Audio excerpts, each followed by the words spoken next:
Hello and welcome back to the Employee Advocacy and Influence podcast. I'm Lewis Gray. I'm a senior marketing manager here at DSMN8 and I'm also your host for today's episode. Now, if you've ever launched or managed an employee advocacy program, and in fact, if you haven't, then you're probably familiar with this very common challenge, and that is that some employees just don't want to post on LinkedIn. You've got your champions, those few who love it, who post regularly, who rack up all the engagement. But for every one of them, there's probably about, 10 others who could be posting, but they're not. So today I'm going to unpack exactly why that happens, the psychology behind it, and what you can do to help your colleagues feel confident, motivated, and genuinely excited to show up on LinkedIn. We're going to explore three of the most common barriers employees face, including the classic lack of time and not knowing what to say. But most importantly, I'll share practical ways to remove these barriers, all based on real-world experience supporting thousands of employee advocates around the world. Before we get into the episode, though, we're currently running a survey for the 2026 edition of the Employee Advocacy Benchmark Report. The last edition was received so well, and it only came to fruition because so many of you shared your thoughts with us.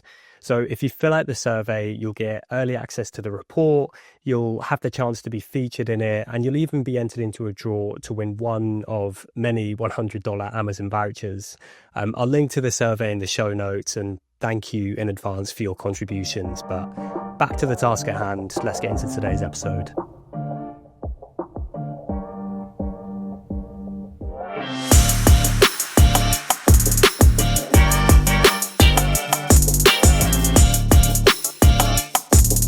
Okay, I'm going to start with this one because it's a pretty significant one. So one of the main reasons people don't post on LinkedIn more regularly is that they don't see the value. And this is the barrier that we need to overcome.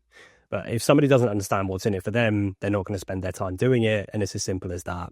Time and again, we have seen organizations attempt to launch employee advocacy programs, and their communications around the program and how they effectively communicate this to their employees is that they say this will help the company in some shape or form, or, maybe they'll dress it up a bit and say your presence on LinkedIn will help us achieve, and then insert here whatever their goal is. This might resonate with employees at some organizations, so employee-owned businesses, for example.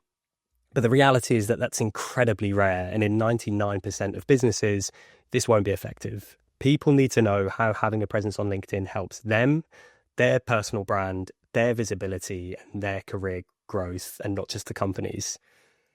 In the most recent version of DSMN8's Employee Advocacy Benchmark Report, we found that 96% of professionals said social media had positively impacted their careers, and that's the message to share internally.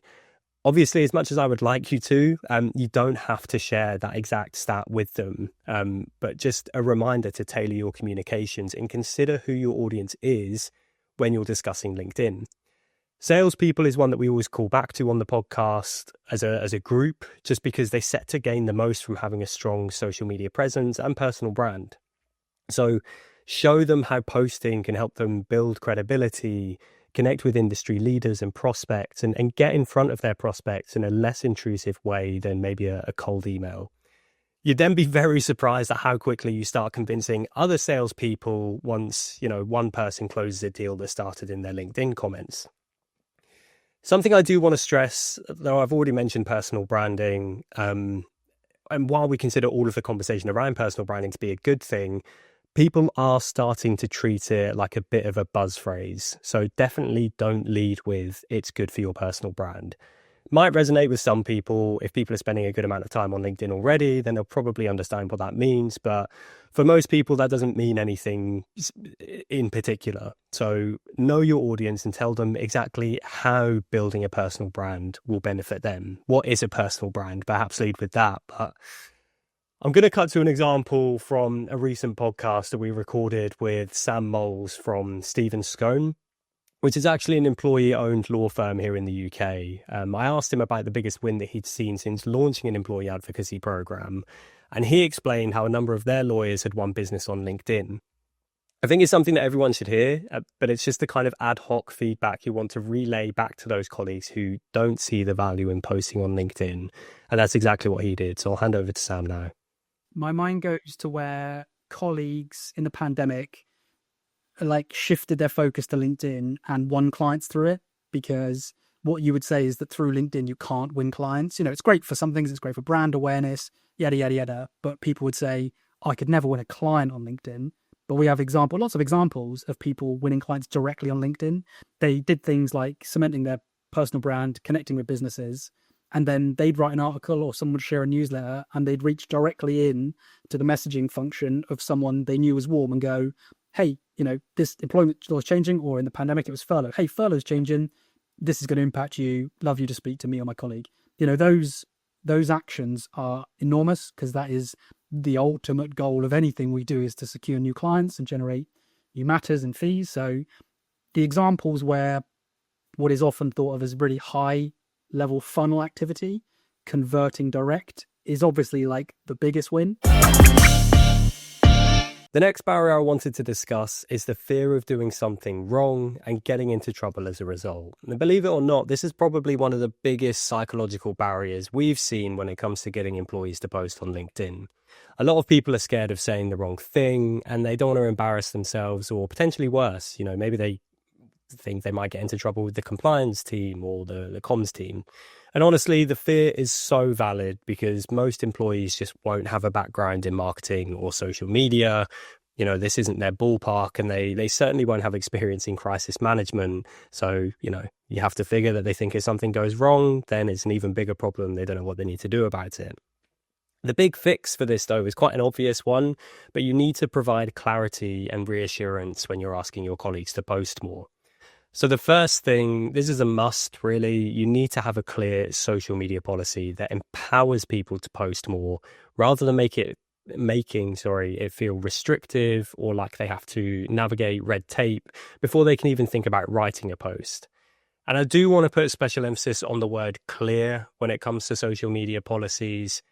Obviously, some policies need to be a little bit more detailed than others. There will be companies who are operating in regulated industries that are probably raising their eyebrows right now. I'm not about to say that those organizations don't need a detailed policy, but the reality is, for 90% of organizations, a great social media policy can be 2, maybe 3 pages of guidelines written in a way that anyone can understand. And when I say that, I mean remove all of the legal jargon so people actually understand what they're reading. And make sure it's accessible as well. If you're trying to encourage your colleagues to use social media more, then make sure they know where to find your social media policy. And if they don't, then send it to them. So, when you're encouraging them to share, if you're launching a formal program, even if it's just asking a couple of employees, just say, hey, here's a social media policy. Just give it to them and make sure they have it. Encourage them to take a look at it, and then immediately you're removing this barrier. Now, this next part is technically another barrier to posting more, but I think it ties in quite nicely with this section. So I'm effectively giving you 4 barriers rather than 3, but I'm going to bundle them in together, because knowing what you can say is only half of the battle. Knowing how to say it is a different beast entirely. Most people don't know how to write a post, they don't know how often they should post, and they definitely don't know how LinkedIn's algorithm works. And that's where you can make a huge difference by providing training. Training can be done in a way that suits your team. Obviously, some smaller organizations have the luxury of providing one-to-one sessions with their colleagues over a coffee, while larger organizations will need to host training sessions for tens or hundreds of people that are invited. And then, the majority of those people, they're hoping will watch it back in their own time. You have to find what works for you, but definitely don't overthink it if you're time poor. Training is essential, but don't, ham it up to be this huge thing in your head to the point where nothing ever gets done because you think you have to organize a group call with 100 plus employees. You don't have to do that. Group sessions are, of course, great because it means you can get a lot of people up to speed very quickly, but something as small as quick tips on internal channels can go a very long way.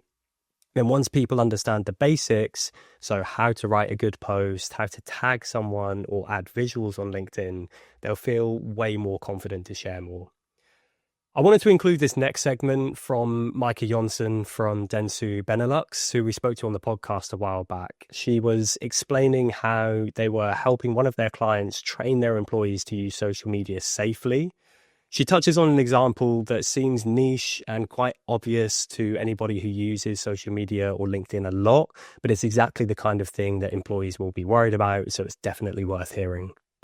So what we did together with the company, we did a bit of a roadshow across the country, across all the different offices, together with their marketing communication employees, telling why it's important that the employees started to become more visible online, being the link with the company, and also spreading around the brand guidelines. They actually built a brand portal in which they had a media library, but also social media guidelines, contact persons like us to reach out to. So I think to be physically there on the spot, showing the importance, what's in it for the company, what's in it for you, as well as these are the materials that are going to help you do it, that really helped. And for that company, we're actually also doing full training programs to make sure ambassadors have the right skills to become visible online. I think for the regulated industries, there are a lot of mandatory trainings already in place for privacy, data safety, to prevent data breaches or whatnot. Here at Dentsu, we also have our annual, or maybe even twice a year, we have this training to really comply to all those regulations. So I guess it already could help to put social media as part of that training, mandatory training as well. But we also put it in onboarding trainings, for example. So right from the start, onboard your employees in the way that you want them to. So, for example, one of our clients has a lot of intellectual property. They are very safeguarding their buildings. And so for them, it's very important. I guess a lot of companies have their personal security passes, right, to get into the building. For this company as well, they have the name on it, the picture on it, but also the name of the company. And although that information on that pass does not get you into the building, the company is doesn't really want those passes to be shown on social media. Right, this feels like a natural place to finish because it's one we hear time and again, but one of the biggest barriers stopping people from posting on LinkedIn more is time. No matter how you get started on LinkedIn, it is always going to take some amount of time to put a post together. You're probably very busy yourself, and you know your colleagues are busy too. They've got targets, they've got meetings, they've got deadlines, and they've probably got an inbox that never stops pinging as it is. So posting on LinkedIn usually falls right to the bottom of their to-do list, even if you've communicated the value and properly trained everyone. Now, the best way to go about fixing this is to build a posting habit and to encourage employees to do this themselves as well. But we produced a fan favorite. It's one of our most viewed episodes. I don't want to assume that we've got raving fans here. But it was about building a posting habit, and we really went into detail there. So I'm going to link to that one in the show notes if you can get an in-depth explanation of how to work LinkedIn posting into your days and how to encourage your colleagues to do the same. But building posting habits and making it part of your weekly routine will be the best way to ensure that the new behavior sticks long after hitting send on that first post. But the reality, though, is that, posting doesn't have to be time consuming. It might feel like a lot of effort, but it really doesn't have to be. And I haven't wanted to focus on employee advocacy tools too much because I know we have a number of listeners who will be managing programs manually. So maybe using comms channels like Slack and Teams and Google Sheets as well to assist. But the driving force behind the biggest and most impactful employee advocacy programs is software because it makes posting effortless. It removes all of the friction and means that really you can't be in a position where you say you don't have time because a lot of the time the tools can do it for you. All employee advocacy tools on the market are going to allow you to create a feed of content with pre-written posts for your colleagues to share in seconds. DSMN8 even leverages AI to ensure that every post is unique to the user while staying brand compliant. And the most time-poor users can set up something that we call auto-scheduling, so that these posts can be shared automatically, meaning they can basically just log in once and let the tool handle the posting for them. Obviously, stress again, this won't be for everyone. It depends on what your goals are, but providing posts and suggesting content for your colleagues to share via a tool does also ease those concerns we discussed earlier around uncertainty. So if your colleagues know that someone from within the business is telling them that something is okay to share and they're being actively encouraged to share it, and then they can share it in seconds, then Suddenly, posting on LinkedIn becomes effortless. And again, it might not be for everybody. A number of people we've spoken with recently want their colleagues to do all of the heavy lifting. They want them to write their own posts, create their own content. And they're seeing some really impressive results. Depends on what your goals are, but at some point, to scale employee advocacy and employee-generated content, it usually means you need to use a dedicated tool, because otherwise things just get out of hand quite quickly. It's impossible to track and, I guess, bring all of this into one place. But remember, though, the goal isn't to turn your employees into influencers overnight. It's to remove friction, and software and dedicated tools can be the best way to do that. Okay, so to recap, the psychology of posting on LinkedIn really comes down to confidence, clarity, and culture. If employees don't post, it's rarely because they just don't care. It's because they don't know why they should, they don't know how to, or they're not supported with tools or time to craft the content that you ultimately want to see. So communicate the benefits of being present on LinkedIn beyond the classic, it's good for your personal brand, and actually outline what that means for them. It could be more leads, it could be more applicants, you name it, but tailor your message to your audience. Remember that training, clarity, and empowerment are absolutely essential, and dedicated tools for posting on LinkedIn make this whole process effortless. If you'd like to dive deeper into this topic, then definitely check out the most recent employee advocacy benchmark report, which I'll link to in the show notes. It's packed with data on how organizations are running successful programs and what drives employee motivation. A reminder as well that we would absolutely love your insights for the upcoming 2026 edition, so the link for that survey is there too. Thank you so much for listening, and if you found this episode helpful, remember to subscribe or share it with a colleague. We are finding that word of mouth is how a lot of people are hearing about the show. Okay, that's everything. Bye for now.